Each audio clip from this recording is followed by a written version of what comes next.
Juan, ¿qué es el trastorno obsesivo compulsivo? Porque cuando alguien dices eres obsesivo o lo piensas tú, te acuerdas de la película de Jack Nicholson, esta de tiene que estar todo milimétricamente ordenado en cualquier lugar del mundo, o por lo menos del mundo que tenemos a nuestro alrededor. ¿Es eso? ¿Eso es un trastorno obsesivo compulsivo? Pues mira, pregunta interesante porque hablas del cine, ¿no? Y el cine ha tratado al TOC, a las siglas del trastorno obsesivo compulsivo, desde la comedia. Y en esa comedia de Jack Nicholson, o la española, ¿no? Toc Toc, y bueno, se ve desde la comedia, pero realmente maldita la gracia que le hace a un paciente con TOC, ¿no? Visualizarlo desde la comedia, porque realmente lo viven de una forma muy dramática. El TOC básicamente es un trastorno mental los síntomas principales son la presencia de obsesiones que dan lugar a unos rituales que son las compulsiones, y el paciente lo experimenta con ansiedad y con impactos sobre la vida cotidiana. Es decir, que cuando no está todo a nuestro alrededor como creemos que debe estar, eso genera ansiedad y genera toda una serie de trastornos. Bueno, una cosa es una experiencia adaptativa de la vida cotidiana, ¿no? Hay que diferenciar, oye, las cosas no están como deben estar, pues, oye, pues nos genera un poco de inquietud, pero eso no es un TOC. Un TOC, el paciente con un TOC, la experiencia es una experiencia de anomalía, de pensamientos intrusivos, que no tienen absolutamente nada que ver con la experiencia cotidiana del día a día, de llevar los niños al colegio, del trabajo, etcétera. Es algo totalmente diferente. A ver, vamos a traducirlo al lenguaje que somos todos. no somos un poquito TOC todos. Es decir, todos somos un poquito TOC, todos somos un poquito obsesivos. Pues no, mire usted, no. El trastorno obsesivo compulsivo es una cosa diferente. Es una enfermedad. Algo muy diferente a lo que son, por ejemplo, la vida rutinaria, ¿no? Claro, vamos a traducirlo a nuestra realidad, a nuestro día a día. Una persona a la que le gusta llegar a tiempo o que intenta llegar a todos los sitios 5 minutos antes. Una persona que entra en su casa y le gusta ver cada cosa en su sitio, todo ordenado. Que abre su armario y tiene el armario perfectamente las chaquetas colgadas, incluso por colores o por la estación del año. Que ahora está muy de moda esto de ordenar. ¿Eso es un trastorno o eso es, bueno, que cada uno tiene su forma de andar por el mundo? Y claro, pues mira, es que abarca, ten en cuenta que son comportamientos humanos. Entonces, los comportamientos humanos, oye, pues los puedes clasificar desde muchas perspectivas. Me has dicho una persona que es devota a los horarios, ¿no? Que llega pronto a tiempo, una persona metódica, una persona rigurosa, una persona escrupulosa. Perfeccionista. Perfeccionista. Eso tiene que ver con la forma del ser. Eso es el ser. Y el ser es algo que tiene una persona desde que alcanza la vida adulta y le acompañará siempre. Pero el ser no produce síntomas. El ser, yo soy así. Me has hablado del armario. Vamos a entrar en el armario, ¿no? Vamos al sentido contrario, entremos en el armario y ese armario de una persona ordenada, pues bueno, es un armario sencillamente ordenado. En ese orden, en esa clasificación, oye, pues podrás tener más o menos una guía. La cuestión es que si un día voy con prisas y la camisa la pongo al lado de los pantalones, pues tampoco me pasa nada. O si esas camisas tienen más o menos pues no sé si tú lo pones por un código específico las camisas o como van cayendo, pero las personas con un TOC, con un trastorno obsesivo compulsivo relacionado con el orden y la simetría, necesitan un orden concreto por un código estricto de colores o de lo que fuera, del cual no se pueden salir. Y si se salen, experimentan mucha ansiedad. Y a veces comprueban una y otra vez si eso está en ese código de colores. Y si vamos con la ropa, por ejemplo, hay personas que a la hora de tender la ropa la tienden de una forma muy concreta, en un orden concreto, incluso utilizando las pinzas de una forma determinada, estas pinzas para esta ropa, para esta prenda y no para otra. y generándole una intensa ansiedad si eso no se produce de esa forma. Impactando, por otro lado, en las personas con TOC en un área que es, por ejemplo, son menos productivos. Porque pierden mucho más Pierden tiempo mucho, pierden en que mu- todo esté a su alrededor como ellos creen que deben estar. Claro, tanto en eso como en otras, ¿Cuáles son otras las áreas. principales manifestaciones visibles para el resto, para el Sí. entorno de ese trastorno? Las que has hablado son las de orden y simetría, que son muy frecuentes. Como decías antes en el cine, pues se trataba de eso porque es muy visual y muy impactante en una película. Otras son obsesiones de contaminación. Bueno, te puedes imaginar ahora con la pandemia COVID como eso en algunas personas, bueno, desarrolló o impulsó nuevas obsesiones o reagudizar previas. O personas que todavía no han salido de casa aterrorizadas Hay personas que no han salido y siguen sin salir de casa aterrorizadas. por miedo a enfermar. Correcto, pero eso, digamos, ahora, digamos... O sea, la higiene extrema, por ejemplo, es otra manifestación La extrema. higiene extrema es otra manifestación. De hecho, como manifestación, como dices, y lo conectamos con obsesión-compulsión, la obsesión de la persona que tiene el paciente con TOC es, ay, habré tocado algo, algo que esté sucio. A veces, por ejemplo, son ir por la calle, habré tocado una mancha de sangre y luego tengo una necesidad de lavarme una y otra vez, lavar la ropa. La manifestación es lavarse compulsivamente, lavar la ropa compulsivamente. La idea obsesiva es, me habré manchado, me habré contagiado, ¿entiendes? Entonces ¿La alimentación es otra forma externa de manifestarse? Sí, es posible, claro que sí. Hay realmente esta es una, como hemos dicho, me preguntabas, y luego hay una muy frecuente que es el llamado TOC de impulso. Y este no se manifiesta tanto, porque es digamos, es una idea más bueno, como idea lógicamente es algo interno, pero no suele tener una manifestación externa, como pueden ser las otras compulsiones, pero que genera muchísima angustia. Probablemente sea el TOC más angustioso. ¿Cuál? Que es el TOC de impulso, que es el miedo a perder el control. El miedo a perder el control de los actos, de tus actos como persona, de tu ser agente de tu propia persona y poder cometer un acto execrable. Generalmente hacer daño a los demás, hacerse daño uno mismo, cometer un acto, ya digo, execrable o impropio para nuestros fines, para nuestra cultura, para nuestra forma de entender la vida.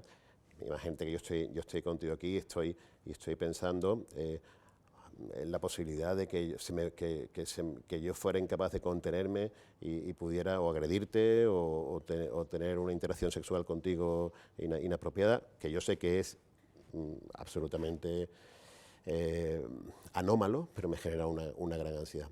Ese tipo de TOC, porque no sé si luego me vas a preguntar más cosas, pero seguramente me preguntarás cuándo empieza el TOC, ¿no? cuánto tarda en diagnosticarse. Muchas personas tienen los otros tipos de TOC, también son otros muy frecuentes los chequeadores, que son los comprobadores, personas que comprueban si en relación a la seguridad, me habré dejado el coche abierto, me habré dejado el gas abierto y lo comprueban una y otra vez, la puerta, tienen que volverse. Pero hay personas que son chequeadores, digamos, comprobadores, personas que que tienen TOC de orden o simetría y pueden estar años sin ir a la consulta del médico, años y años.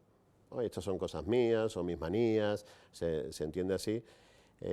Están como adaptados en eso, con esto no hago daño a nadie, pero de pronto la emergencia de un TOC de impulso hace que quieran ir a la consulta justo el mismo día, porque han podido pasar años con otro tipo de TOC, pero esto les emerge de una forma angustiosísima.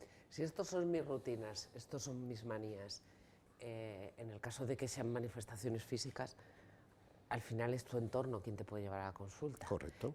Pero reconocerlo tú, eso tiene que ser complicadísimo. No te duele nada, no te hace daño nada visiblemente. Bueno, pues a mí me gusta comprobar 20 veces que he cerrado el coche, efectivamente, a quién hago daño. Es decir, tiene que ser Muy complicado dar Claro. con pacientes de este tipo. ¿Cómo van a la consulta? ¿Les Claro. llevan o van? Un ¿Por qué? poco de todo. El paciente, por ejemplo, comprobador, que puede tardar.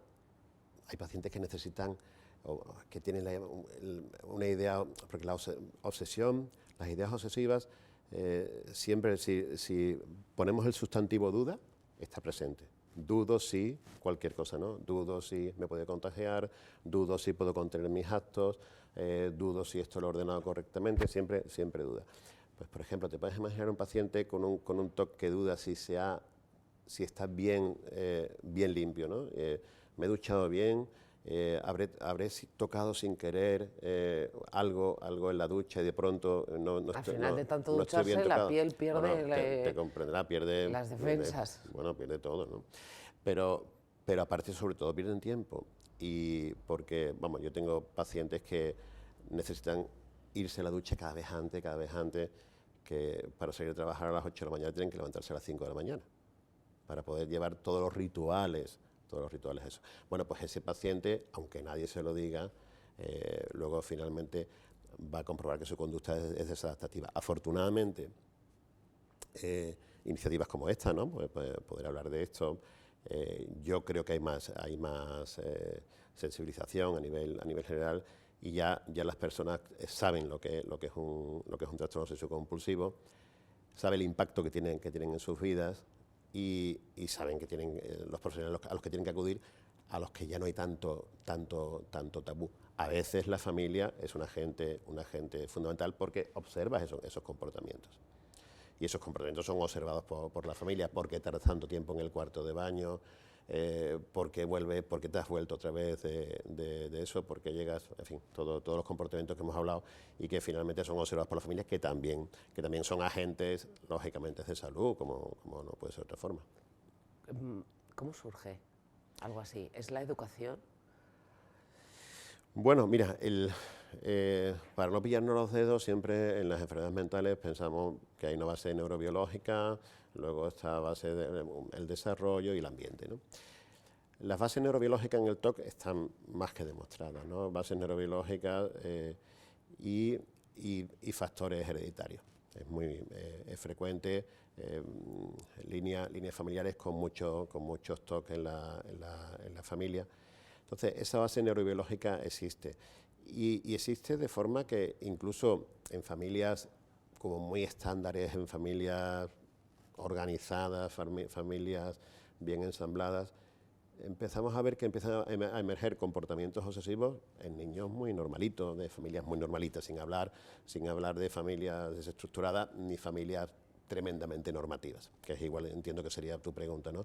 Si familias muy normativas o estructuras, por lo que sea, ¿no?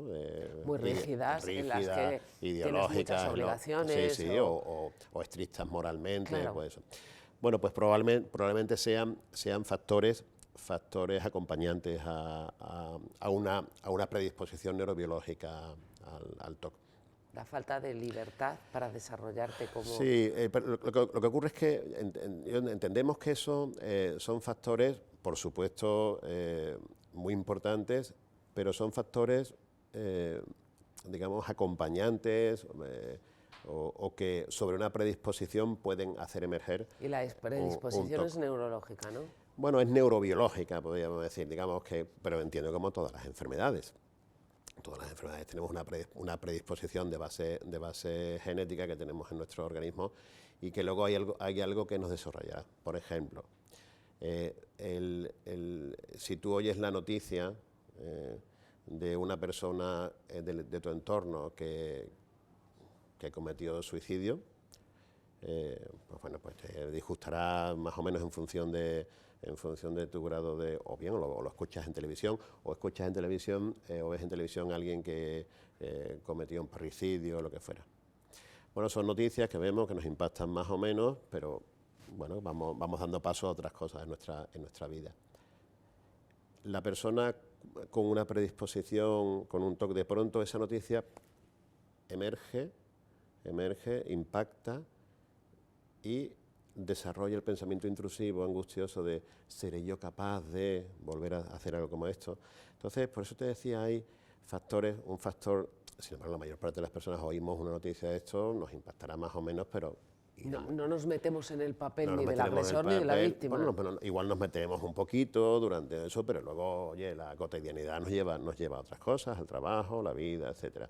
Pero en una persona con TOC, una persona con una predisposición al TOC, una predisposición genética, esa predisposición neurobiológica, a veces ese ambiente, pues de pronto llega esta semillita y emerge el TOC, ¿no?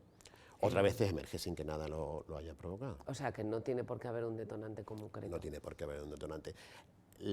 Claro, lógicamente el paciente tiene una narrativa de sus síntomas, ¿no? Algunas personas te van a decir, doctor, es que yo estaba tan tranquilamente y de pronto me vino a la cabeza esto y eso. Por ejemplo, mira, un TOC de impulso muy frecuente, como te decía, el miedo a perder el control y cometer un acto execrable.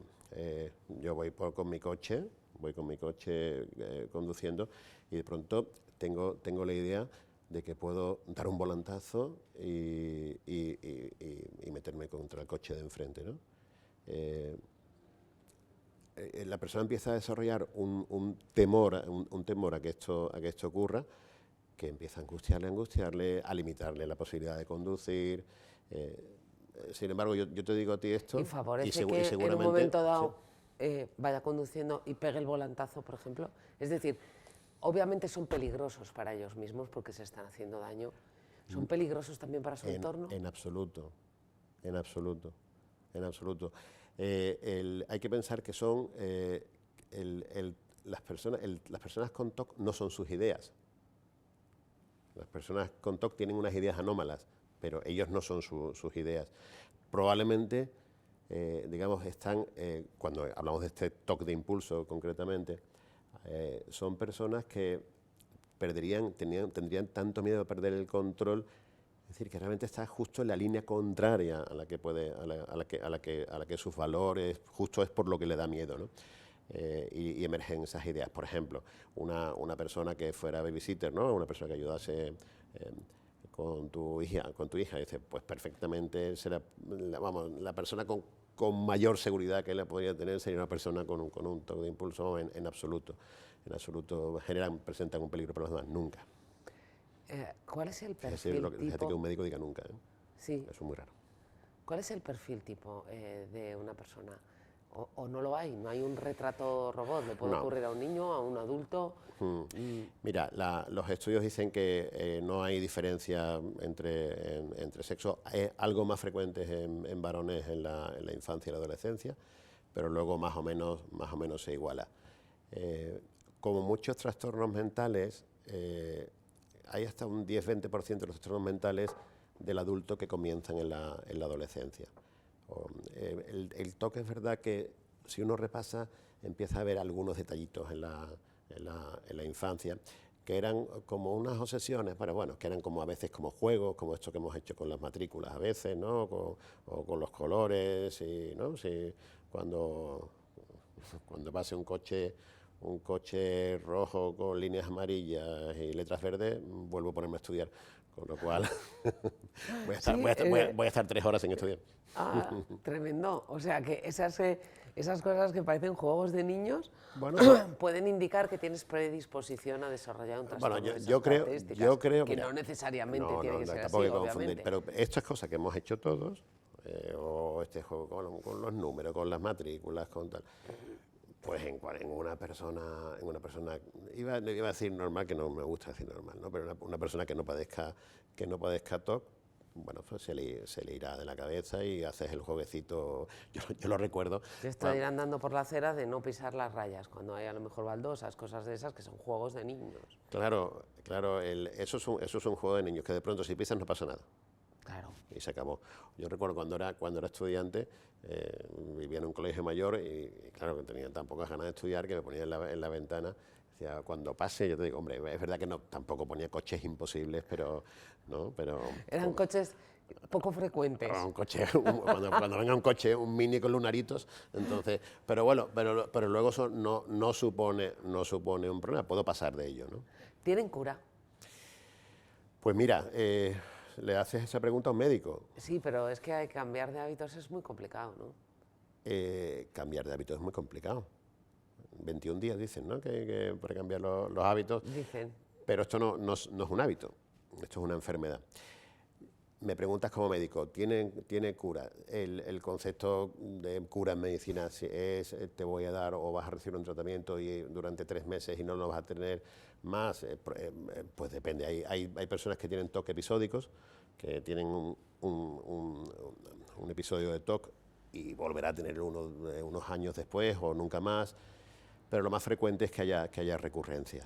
Entonces, ante esas recurrencias, el médico puede valorar la necesidad de un tratamiento de forma permanente, pero si llevamos cura a que una persona pueda desarrollar una vida normal, sin síntomas obsesivos, eso es, digamos, la principal aspiración. 2, los síntomas se han disminuido muchísimo y ya no generan un problema en mi vida cotidiana. Esto se consigue, yo diría que en la mayor parte de los pacientes. ¿Pero con un tratamiento continuado e incluso permanente? Bueno, hay que evaluarlo en cada paciente. Hay pacientes que, yo tengo de todo, pacientes que le hemos tratado durante un tiempo y han vuelto años después, con alguna recurrencia. Si es como todo, si la recurrencia es cada 10 años, igual no merece la pena tener un tratamiento durante 10 años. Si la recurrencia es cada año, pues entonces entre que inicias un tratamiento, te recuperas, qué tal, que no sé cuánto, pues mejor tener un tratamiento de mantenimiento, como hacemos los médicos en cualquier patología. Pues muchas gracias, Juan. A ti.